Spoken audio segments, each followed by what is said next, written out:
From high atop the Mott Foundation building in downtown Flint, welcome to Manley's Law Podcast.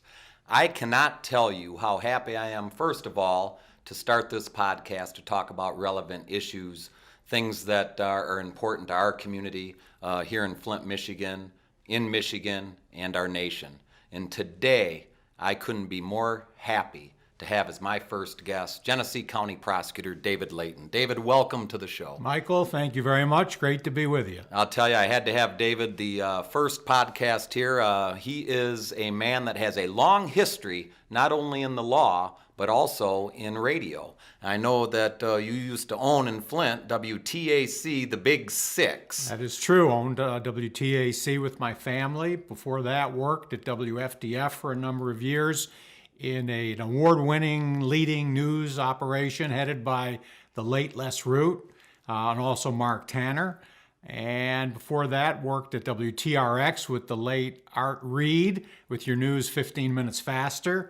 And I started out as the rock and roll newsman at 105 FM, which is still rocking and rolling today. Well, I would say he had a face for radio, but you see how handsome this man is, and I'll tell you, he's going to help me along a little bit here today. But this gentleman right here, David Leyton, is somebody that I look at as a mentor, somebody that I respect very much.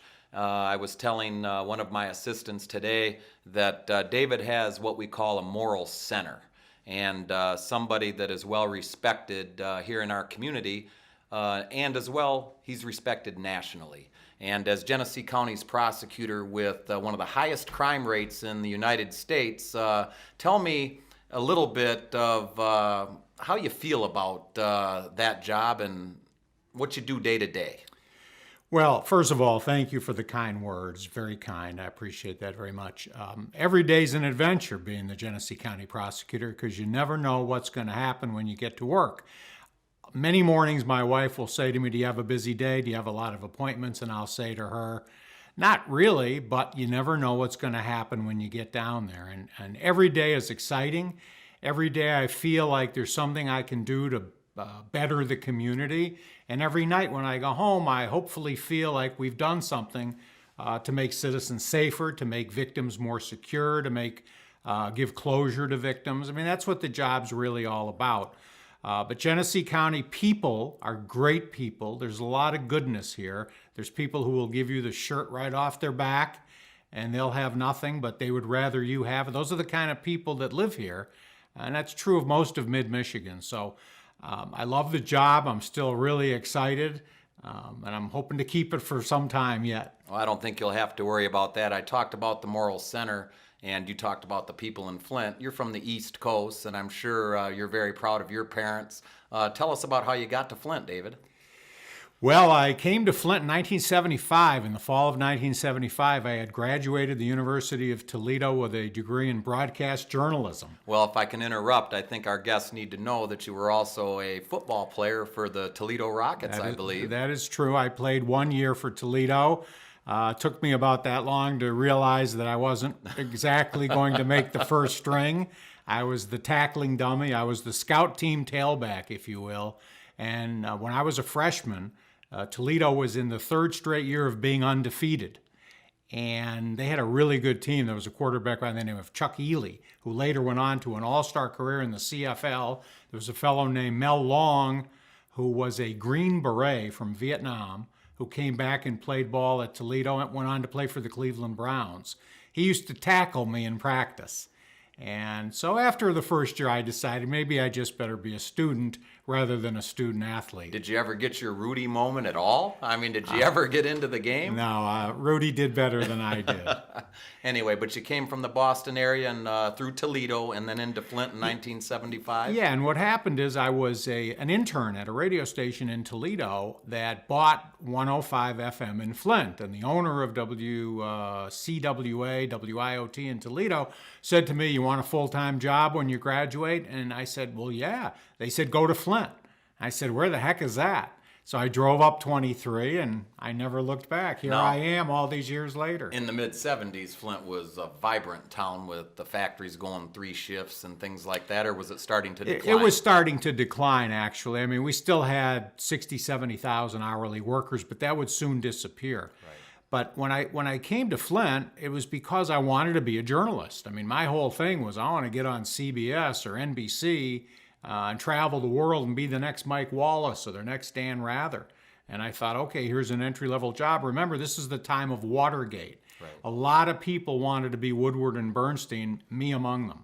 So I came up here, and that's when I enrolled in law school, thinking that that would enhance my resume, and I maybe could get the attention of CBS. Hey, this guy's a lawyer, a young lawyer with some credentials as a reporter. I had won a number of Associated Press awards, and I was already on CBS radio as a stringer.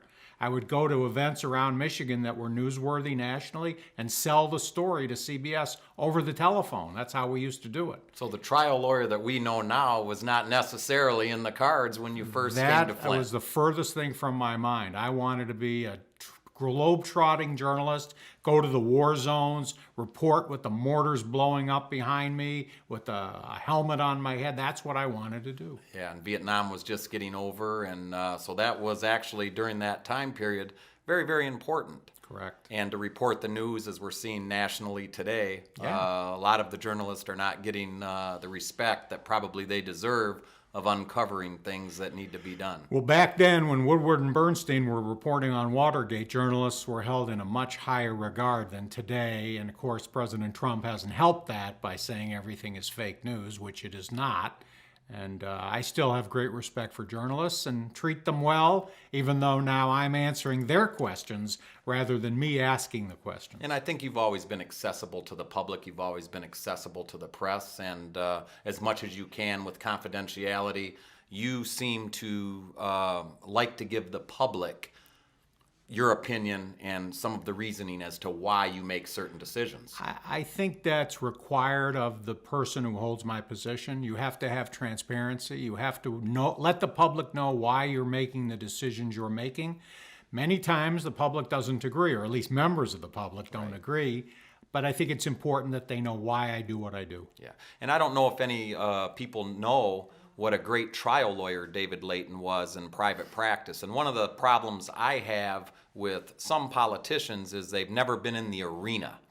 And David, after you graduated from law school, you decided not to go into journalism and you became a trial lawyer. Can you tell us a little bit about that? Well, the reason I didn't pursue journalism was I met Therese Kaufman, who is my beloved wife of 38 years, and a lovely lady. yeah, indeed she is, and I didn't want to be away from her. And when you're a big-time journalist, you're on the road probably half the year. I think I remember reading at some time Mike Wallace said he was away from home 60 to 65% of the year. Well, once I met Therese, I didn't want to be away from home ever. I just wanted to be with her. So I hung a shingle. And my father-in-law, God rest his soul, Dr. Ben Kaufman, had a building right next to his orthodontic office on 3rd Avenue, gave me the building, fixed it up for me beautifully, and I was able to open up with very minimal cost. And because I had some name recognition from the radio reporting on WFTF, I was in business 6 months after I graduated, passed the bar, kept my job at the radio station for 6 months. Then I had to give it up because I had too much legal business. This would have been about 1983, I want to say. So the rest is history. And I want to tell you, one of the things that I've noted in trial lawyers is when you play athletics, and David is very humble. And so I'm sure his University of Toledo football days and his high school days were a little more memorable than the humility he showed on his previous answers. But when you get into the fight in a courtroom as a trial lawyer, being a college athlete, being a high school athlete at a high level, can you correlate athletics with being a trial lawyer? Oh, absolutely. It's competition. You're competing. You want to be the best. You want to win. You want to beat the other guy. And I think when you're a trial lawyer, especially when you're a criminal defense lawyer or a plaintiff or a civil defense lawyer, That's the most important thing. You're in there advocating for your client, you're competing, those athletic skills and that athletic mindset comes out. You want to win, you want to be the best between the lines, and Right. the lines are the courtroom. Now, when you're a prosecutor, it's still true, but it's tamed a little bit by the need to do what's right. And there are times we realize that, hey, this isn't the worst person in America. This isn't the worst person walking Genesee County streets. And so maybe there needs to be some mercy in a particular case. So trial lawyering is a little tempered on the need to win when you're a prosecutor, as opposed to the criminal defense lawyer like you, who's advocating just for that client. That's your job. Our job's a little different. As a prosecutor, our job is justice. Our job is to do what's right. Sometimes doing what's right is not winning, believe it or not. Yeah, and I understand that some of the people don't know David's background of being a trial lawyer, but I believe you've tried over 50 cases, and he always represented the people here in Genesee County and across Michigan, and you earned one of the highest reputations as a trial lawyer after putting the shingle out. So as we have gone along in your career, you've put the shingle out, you've become a successful trial lawyer here in Genesee County. What made you decide to go into politics? Well, back when I was a journalist covering the Flint City Council, the County Board of Commissioners, the school board, I used to sit there and think, would I have made that same decision if I was sitting in their chairs? And at some point in time, I decided, I'd like a shot at that. I'd like to attempt to be one of those lawmakers, one of those public officials. I got involved in Democratic politics as a fundraiser, mostly. I was raising money on behalf of good candidates like Don Regal, Dale Kildee, Jim Blanchard, who became a very good friend of mine, Bob Carr, who was our congressman for a while and then ran for the Senate, Debbie Stabenow. All these people have had fundraisers in Therese and my homes. You've been to them. I've been to them. So that's how I first got involved with it. And then in, I want to say 1992, Sally Shaheen Joseph, who I had gone to law school with, and she would actually sing to me in the carpool to keep me awake driving. She has a beautiful voice. She said, I'm going to run for township supervisor. Would you like to run on my ticket as a trustee? And I said, you know what? I've been looking for an office. Maybe I'll give it a shot. So in that year, 1992, I would leave my law office on Linden Road every day about noon, starting in May, and go knock on doors of Democratic voters. I had done some research on who they were, and I wore out 3 pairs of shoes that summer, and I came in first in the primary. And if you come in first in a Democratic primary in Flint Township or Genesee County, you're going to win the election, because the Republicans aren't as strong in our county as they are elsewhere. So that was my first elected office, and that's how I got into it. And you were able to leave your law practice in the capable and able hands of your partner, Frank Castle, who's also a wonderful person, wonderful attorney, wonderful friend of yours. Great guy, but my recollection is our profit and loss statement wasn't that great that year.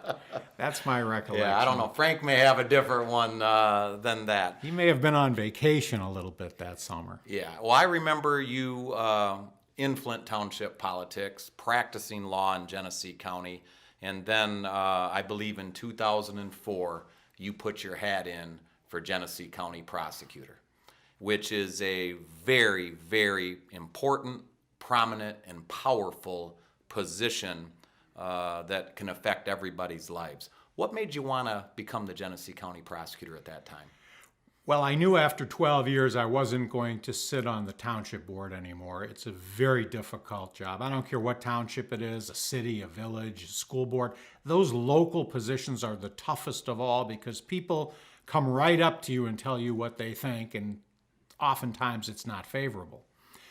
I was looking for a position that I could combine the law and public service, and the prosecuting job is the perfect job for that. Art Bush was the prosecutor. He came to me and said, I'm not going to run again. I would never have run against Art, because he was a very good friend of mine, still is. And even though I may not have agreed with everything he did as prosecutor, I kind of have a loyal streak in me, and if I'm your friend, I'm going to always be your friend. So I wasn't going to run against Art, but when he came to me and said, I'm not going to run again, that's when I decided I think that's the job for me. I'd really like to have that position. So I made the announcement in January of '04, and we took off with a great campaign. It was a lot of hard work. I had a very, very accomplished opponent who had run once before, and it was close, but I won the Democratic primary, and then there was a Republican candidate that year, and I was able to easily win that fall general election. And fortunately, Mike, I have not had an opponent since then. Well, I think that speaks volumes. I have to make a disclaimer to our audience is that I've been one of your biggest supporters and biggest fans from 2004 on, and people probably wonder, just our jobs are an adversarial type of position. I'm a criminal defense lawyer. This is the prosecutor. But as in politics, there is loyal opposition. There is honor. There is trust. And I can tell you from my personal perspective, the reason nobody has ever run against you is because you are honorable, you are loyal, you are trustworthy, your word means something. And I think, as I said earlier about that moral center and having compassion, this gentleman has it, and I don't think anybody's ever going to run against you. So I think that's a testament to a politician, somebody who runs for elected office, to not have an opponent. I think that speaks volumes. Well, you're very kind to say all that, and it humbles me, but I try to have an open door policy because I think it's helped me that I practiced law as long as I did, some 20 plus years, and I know how difficult it is to be a practicing lawyer. It's not easy to represent your client, to try to run a business, to try to make a profit, to try to be in 5 places at once, to have judges saying, well, why aren't you in my courtroom when you're in another courtroom? I've always recognized and remembered that. So I try to make it as easy as I can on the practicing bar to work with my office. And if that means you'd like a meeting with me, my door's open. I can't always accommodate everybody's wishes. I can't always say, yeah, I can give you that negotiated plea. But we listen, we try to work things out. I am grateful for your support all these many years. And I think the audience ought to know that your word is your bond.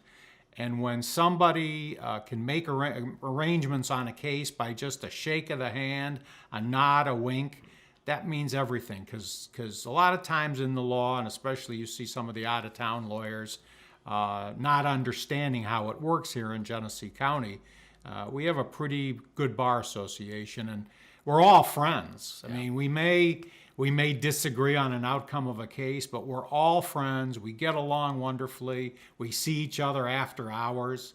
And that's how it's supposed to be. Right. It's supposed to be where you may fight like the devil. You may joust, and then at night you toast each other.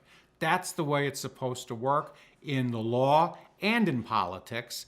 And around here in the law, it works that way. In politics, elsewhere, not so much. I agree with you. And one of the things that I can assure you about David Leyton, it's not an easy job. It's a tough job. And people think I have a tough job when I'm representing somebody. And I see mental health issues. I see drug issues. I see veterans that are suffering, people with alcohol addictions. And in our community, it's ravaged our community, all the things that I have indicated.